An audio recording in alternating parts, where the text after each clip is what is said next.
I saw James Gunn's Superman, and it was amazing. So, this is going to be a spoiler-heavy review, just so you know, okay? Spoilers galore. I don't even know where to start, so let me just say this real quickly. I was never a fan of Man of Steel, even if I don't blame Zack Snyder for it, believe it or not. I'm not a Snyder hater. But it was not a Snyder movie for me for a whole bunch of reasons I'll get to another time if you guys want to. But for the longest time, that's all we had in terms of movies for Superman. And in fairness, Superman isn't even like my favorite superhero of all time, but I have been appreciating him more and more as the years go by, and as I've been paying more attention to him and taking him less for granted. But yeah, we've had the Snyderverse version for years, and it was just so bad. And I'm so sorry for Henry Cavill, who could have been the perfect Superman, but it was yet another franchise in which he was wasted. The first one, dare I say, but oh well. We've had him, that version, the dark, gloomy, depressing, morally questionable one for years, and I was not a fan. So you can imagine how hopeful I was when Warner Brothers decided to just completely reboot the whole damn thing. The whole DCEU thing was just a failed experiment, and it was like a horse that was still trying to race with broken legs. There was no point. You just had to put a bullet to its head. And good riddance, quite frankly. There were some good parts here and there, but I'm glad we don't have that anymore. When James Gunn was first announced as the new head of the DC Cinematic Universe, I guess now, DC Studios, that was probably the best decision Warner Brothers has done in the past several years now. So, granted, I was a little bit nervous because James Gunn is a great director and a great writer, but you can see sometimes, and I noticed this in particular with Guardians 3, that when you give him too much freedom, he can exaggerate a little bit. Not just with the humor, but just like kind of everything in general. He can be a bit much, but if you give him just enough freedom, and just a bit of a guardrail here and there, you're golden. And I've been looking forward to this movie ever since it was announced, basically. When the costumes were being revealed, when the first trailer came out, which, you saw my trailer reaction for that, I got more and more excited, but carefully so, because I was so afraid this would have been terrible, or they would have just started off on the wrong foot yet again. And by God, they certainly they knew that they had to play these cards right, because the entirety of Warner Brothers is basically riding on this right now. It's riding on this and the Harry Potter TV show, and who knows what that's going to be like. Now that I've seen it, I just came back from it, I am so relieved to say that it was really damn good. Not perfect, by all means. It has some issues, and I will get to those issues later. But the summary of this movie is that if this is the beginning of the new DC cinematic universe, I am here for it. I want it all. So, okay, the best way I can describe this is it was able to re-evoke in me a feeling that I had not been feeling for a long time now. This feels like the perfect, I don't want to say the perfect, but like this feels like we've been thrown back to the good old days in which we had good, legitimate summer blockbuster movies. This feels like a genuine, great summer blockbuster movie. The kind of movie that you've been genuinely expecting and waiting for a long time, and when you get there, you get just a roller coaster of emotions, and you have so much fun with it.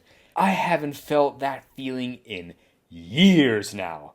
Ever since, COVID, basically. Hollywood has just been tanking down in so many ways, and I've been hopeful so many times and said, "Oh, come on, this must be good, right?" But on some level, all of these movies have been at best acceptable or mediocre, but at worst they were terrible. So I missed this feeling.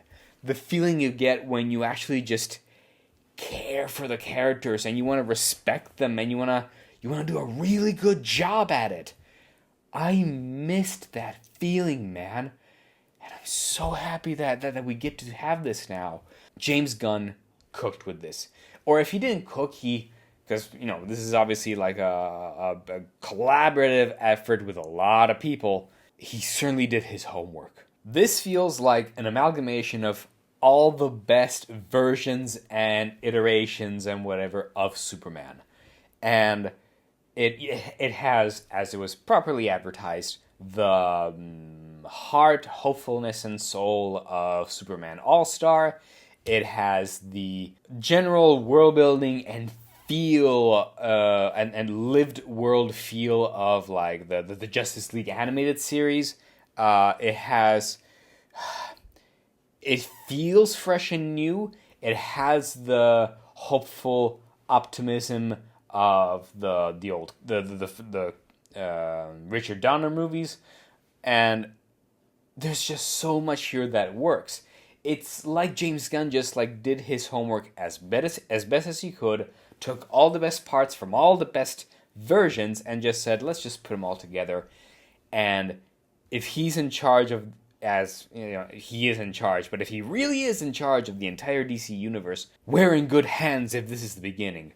And it was so fun. I loved it. I had a blast. The directing was great. The choreography was super, creative and fun and stuff like that. The special effects were great. They were amazing. Oh man, this is a sign of the times when, like, all things considered, they were pretty good, but I have to praise them for being amazing just because, especially on the Marvel side of things, in the past few years, we've been having terrible special effects on top of terrible writing, but that's, my thoughts on that already. And it was fun all the way through, and it was an incredible experience. Probably one of the drawbacks is that maybe it throws a few too many things at you, and you are a bit overwhelmed, but he manages to juggle them pretty well, all things considered. It does feel like you're rushing from set piece to set piece in fact, it feels more like you're jumping from episode to episode of a possible Superman show with a high budget, obviously, but like in a good way. And I don't know, man, it just works. It felt like the kind of universe and world that Superman would live in the best way possible. All the way from him stopping a possible villain of the week, which was this, the Hammer of Bosnia, whatever the hell that was, which was a ruse of Lex Luthor. I get it, fine. But you get that feeling of villain of the week by not introducing that properly. You got a kaiju fight out of the blue. Why? Because Lex Luthor had a little monster that happened to grow overnight. Why not? Because it happens. And Superman really puts an effort into trying saving whoever the hell he can. Something that the Man of Steel version did not do. He and Zod were creating all the destructions, and there wasn't even a single shot outside of the very, very end of the fight in which Superman just turned around, at least semi-concerned to the innocent civilians, at least to double check on them. No, he was just posing and being awesome badass. Here, he's constantly looking around for people to save. He saved a squirrel! A fucking squirrel! Oh my god! He really cares. He really is the Boy Scout. In fact, you know what? Let me talk about my boy here. David Corenswet is... Corenswet, yeah. He is the new Superman. And please let us have him. Please.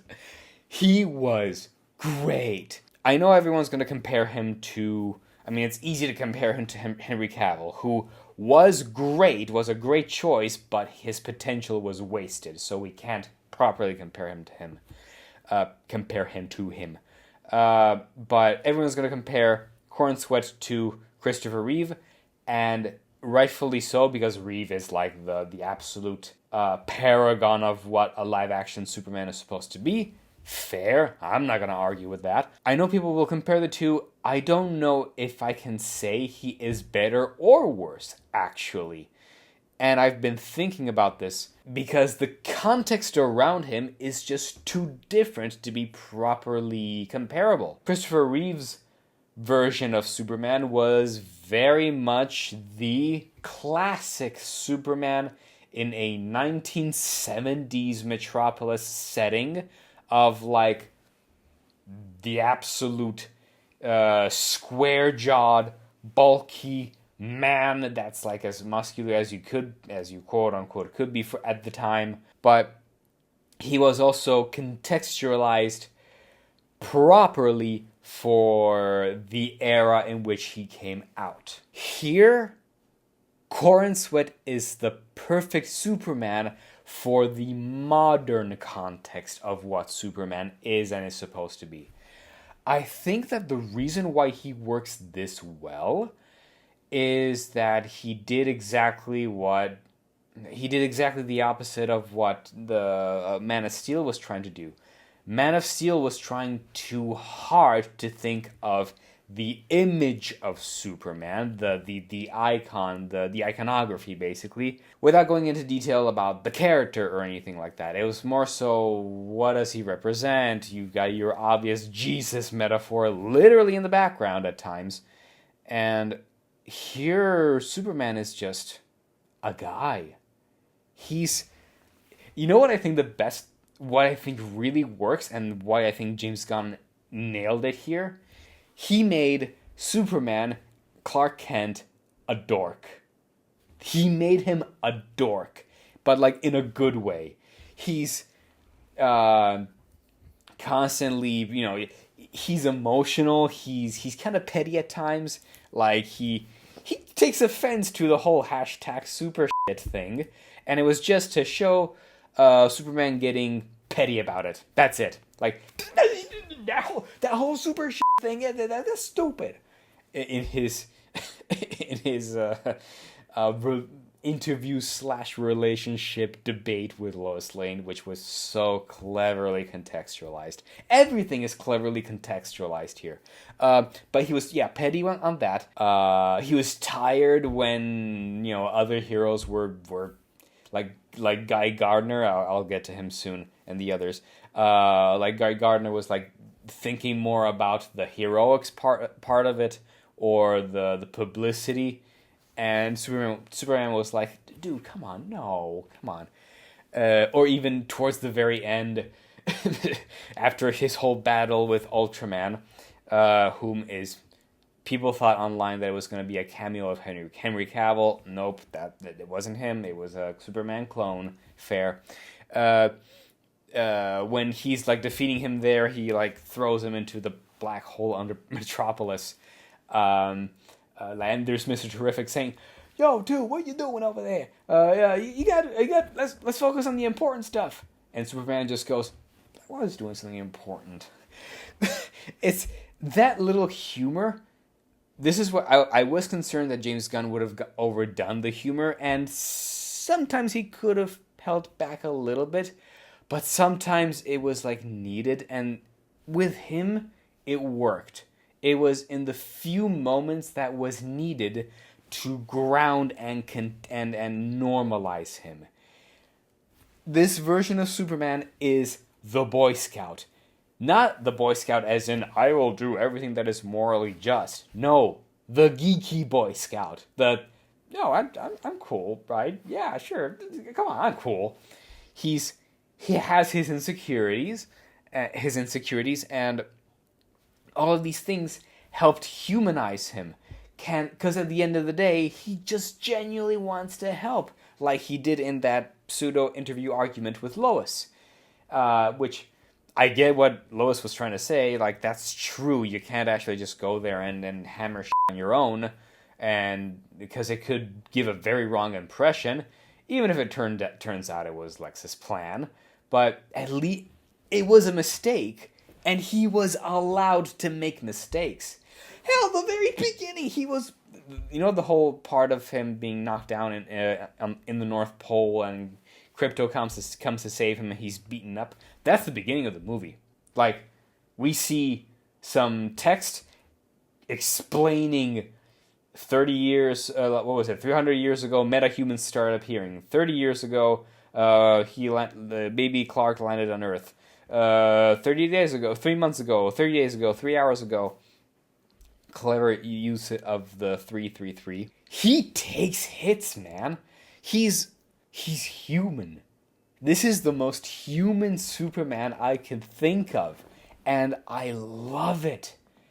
Superman is such a hard character to write for, exactly because he's both a paradox of, you're supposed to be the absolute best of mankind, but you're also supposed to be incredibly superpowered, like the most powerful person, to the point that unless you have kryptonite, you really have to overwork what's the proper way to create tension, and you have to humanize him. He was perfectly balanced here, and I was so relieved. I want to see so many movies with him in this quality. I'm so happy, and Corin Sweat did a great job, and also, I gotta say, love the costume. And this is coming from someone who was never a fan of the fucking red underwear. I never liked it, and it was one of the few things I liked about Man of Steel, that they got rid of the red underwear. I was hoping they could leave it out here too. Like, my favorite Superman costume design was the new 52 version, but they did take inspiration and they left the underwear, and I'm not gonna lie, he looks good. This movie made me convinced me that the fucking red underwear looks good. Wow, what an achievement. And I want everything of this. He looks great. Almost every shot he's in his costume, I just think, yeah, man, that's Superman right there. That's actually Superman. I love the symbol. I love the New 52 inspired design. Like, thank God they gave him a little bit of a collar, because having him just being open like this always looked super weird to me. So it's like a nice little touch. The colors were great. Everything's great. I love it. I love this so much. I'm all in favor of the entire aesthetic of this film. The Fortress of Solitude is still very inspired by the Richard Donner movies, with slight differences here and there, but it looked great. I loved the aesthetic of it. The robots were fun. Mr. Terrific's design and his technologies were great. The whole pocket dimension that Lex Luthor created, I thought for a moment that he had gotten access to the Phantom Zone, or maybe for a moment I thought that he had created a boom tube portal into Warworld directly, and I was like, whoa, buddy, slow down. But thankfully that was not the case. It was just a pocket dimension that is going to screw everything up. And the visuals in that pocket dimension were great. That whole the Proton River, whatever it was, beautiful. Great design. Everything worked there. I loved all the aesthetic of this. It was original enough. It was faithful enough to the various medias we were familiar with. It was colorful. The special effects were good. I have almost nothing but praise for this movie, except for a few things. Let's talk about them. I'd say that the worst part of this movie was, Lex Luthor. He's not as bad as Jesse Eisenberg was, although who knows if that was indeed his acting, his writing, his direction, the directing that was given to him. Whatever it was, that was the worst Lex Luthor we ever had. Here, Nick Holt, does a great acting job. He worked hard with what he was given. It's just that what he was given wasn't that great, honestly. Lex is better than before, better than what was it, Batman v Superman. But he came off as petty. Like, way too petty. Lex Luthor is supposed to be petty on some levels. I'm fine with that, but it's supposed to be subtle, and he's supposed to show it in a very subtle, admit it in a subtle way. The best version of Luthor is probably, big surprise, the All-Star Superman comic version, where his whole point was he's not against Superman because he's just the bad guy. It's that he genuinely believes that humankind has come to reach this point out of sheer strength and willpower and hardships, and that us going through these hardships is what gave us the meritocracy of the modern day and age. And if Superman comes and saves all of us, he believes he will make humanity soft by just relying on him. So he sees Superman as a threat to humanity in that sense. That is the best Lex Luthor, including the Justice League animated one. And we don't have that. I was hoping they did, and they sort of hinted at that, but not enough. And so, yeah, in short, this version of Lex Luthor wasn't great, and he was probably the weakest link in the entire armor. But look, honestly, the bar was so low that I'll still take him, and at least I recognize that Nick Holt put a lot of effort considering what he was given. He felt very, like I said, a comic book villain of the week, but sometimes Lex Luthor is that. And I hope James Gunn can take the feedback of this and hopefully improve upon him and fix him later on. We'll wait and see. The other thing that I don't even want to say was bad, but more so confused me, was Metamorpho, who, correct me if I'm wrong, he was just one of the many people who was a freak lab accident, right? That was mostly his shtick. Just like Clayface, like so many villains in general. Here, we don't get his origin, okay, fine. Even if his design was great, considering what his original character design is. They did a great job at him. But he has a kid that's this weird alien mutant monster kid. I didn't get that. If there's some reference in the comics, I'm not familiar with that, so I didn't know what to think. That was one of the parts where I was the least knowledgeable of, so I don't know. If you guys have some information on that, let me know in the comments down below. I guess aside from these minute details, yeah, these are the only things I would complain about, for real. The Justice Gang is here. Now, I figured this was supposed to be the Proto-Justice League, but I guess it's the Justice Gang. Okay, fine. We know this is only temporary. Although they do have the Hall of Justice. It's official now. But we get them, and it's so far only Guy Gardner as the Green Lantern, Hawkgirl, and Mr. Terrific. Mr. Terrific was great. I can't say I'm a huge expert on Mr. Terrific, but I know his main shtick. He was so cool. Hell yeah, please, more of him too. Guy Gardner, played by Nathan Fillion. Hey, at the end of the day, he was a live-action Green Lantern at one point. We can say that. He was the most hated Green Lantern, but at least he was played for laughs here. I can accept these effects of the Green Lantern glows. At least they're not doing the Green Lantern constructs. So, yeah, constructs, not glows. That are fiery and leaf trails of smoke. I was never a fan of that.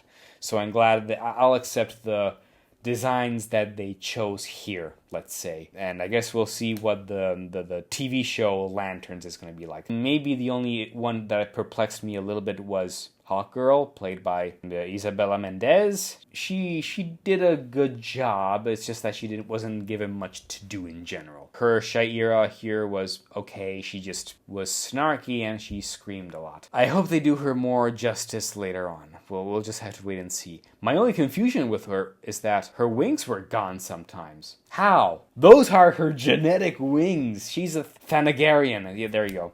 Themyscira, Thanagar, Tamaran, Jesus Christ. She's one of them, so it's part of her natural wings. So what the hell's going on? Why does she not have her wings? Oh well. Ma and Pa Kent were a little too Midwesterny, a little too thick in the Kansas accent, but hey, you get the feel. In fact, I was surprised that Jonathan Kent was actually alive in this. He didn't die. Maybe he'll die later on, but okay, wow. But you get the feeling that they were like a genuine... They weren't like the most educated parents or whatever, but they genuinely have a good heart. And they just wanted to raise their little baby boy to be a good little man who will become a Superman. And okay, Krypto. So, god damn it, James Gunn. You made me like Krypto. Because I was never a fan of Krypto the Superdog. I can suspend my disbelief for an alien race like the Kryptonians who look exactly like humans. Because that's like a staple of sci-fi shit in general. And you do that kind of stuff because you have a low budget. You didn't have the special effects for great character designs for most of Hollywood's history. Krypto the Superdog was always that one point where I thought to myself, oh, come on. On this alien planet, they have dogs too. Come on, that's clearly just meant to sell toys. And that's fine, but he was one of those things where I was like, I hope they never do him in live action. Hence, I was concerned when he was one of the first things that they showed in live action. But James Gunn made me like him. Why? Because Krypto is a little asshole. He's terrible. He constantly disobeys. He constantly breaks things. He's a mess. So he's not the good boy. I guess this was the magic formula to make Superman work in the modern day. Just take the Paragon and just feel free to throw a little bit of dirt on him. He's fine. He's the Man of Steel. If bullets won't hurt him, some dirt isn't. He realized that was a formula that could work, and he was right. I am so in favor of this whole mythos from now on. So good on him. And so there's no end credit. I mean, there's some end credit scenes, but it's nothing special, nothing important. We're not gonna see Batman. We're not gonna see any other major important character, except for one. Because it turns out, at the very end, we get to see Supergirl. Played by, I forget what the actress's name, she was in House of the Dragon. And it's like, if I got this right, if I heard correctly, she was off-world on a planet with red sun so she wouldn't have powers because she wanted to have like a party and get drunk and whatever, and she would have been too dangerous on Earth. And she just came back. And it's like, this is how you're introducing Supergirl? Why do I love this? And not only that, Krypto is her dog! Clark was really foster-sitting for Krypto, and that's it. So much so, when she arrives, Krypto just launches at her, and she laughs as Krypto just like grabs her and playfully slams her into the ground of the Fortress of Solitude, breaking the floor, and she doesn't feel anything because she's Supergirl, and she's laughing at how she's breaking things. I loved that so much. I'm so excited, guys. I can't express how happy I am at this. The sheer sense of hope that this Superman gave to the entire world. He was already pre-established as just the guy who's like, oh yeah, sometimes he saves some people and sometimes intervenes. I felt the hope of Superman. I haven't felt this for such a long time. And by the way, before I continue, I have to point out something kind of important here, and then I'll move on. Did James Gunn possibly copy my idea? So, for the people who are listening to this who are new here, a couple of years ago, no, 3 years ago in fact, whatever, I made a world-building myth-fix review of the Superman mythos, fixing what I thought were some of his issues. One of them was Clark Kent's glasses. I proposed an idea on how to fix them by basically mixing in, long story, the glasses from the first Transformers movie and the key to the TARDIS from Doctor Who, and saying that Clark Kent's glasses actually have Kryptonian technology inside of them where they warp the perception of people who look at them, and it distorts his face while he's wearing them. That was my proposition. I made that video like 2 or 3 years ago. James Gunn did it.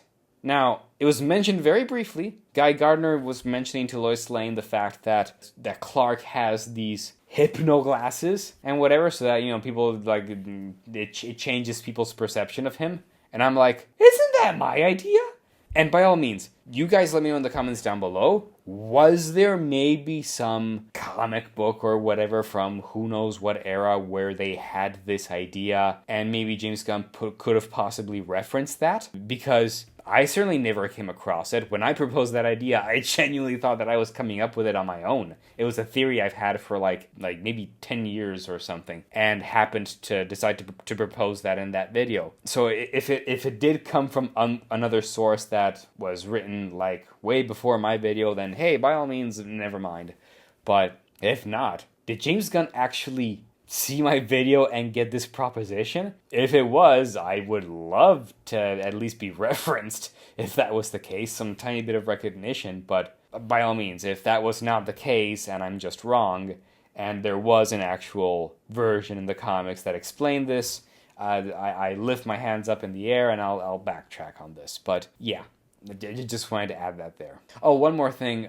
There is one more complaint I have, and that's the whole message of Jor-El and Lara-El, Superman's original parents, and it turns out they're played by Bradley Cooper, by the way. I thought the other girl was Lady Gaga again, because it looks like both of them from A Star Is Born, but oh well. And they have this message in Kryptonian language. Thankfully, they're learning that to keep this as an actual thing. And the message was broken, and Superman only got a translation of half the message. And then it turns out that Lex Luthor translated all of it, and the rest of the message was, yes, we sent you there to these inferior people so you could conquer and dominate them and take their women and whatever. And I'm like, what? No, that's Lex Luthor clearly lying, right? Like fabricating this. And I was waiting for the punchline, but it never came, right? It felt like it was forced. Like it's the kind of forced where you're expecting to be like,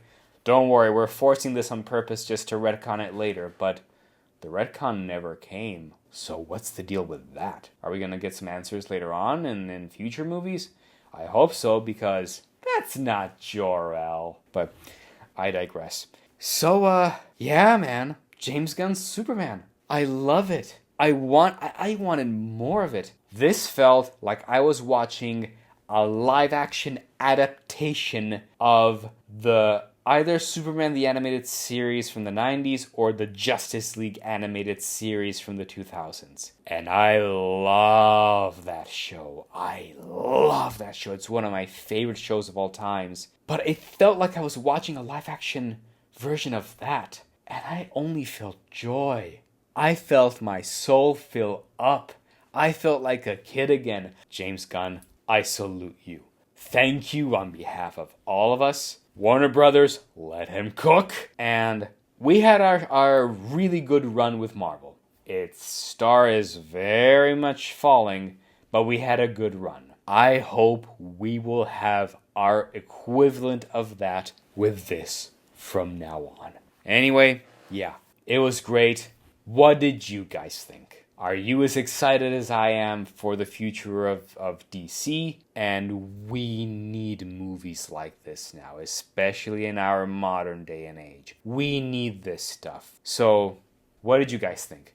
Let me know what you think in the comments down below. Don't forget to like, share, and subscribe to the channel. If you want, in the links down below, you will find the links to my Instagram page, as well as the access to my Discord server, if you want to join this growing community. And I'll see you at the next video. Take care.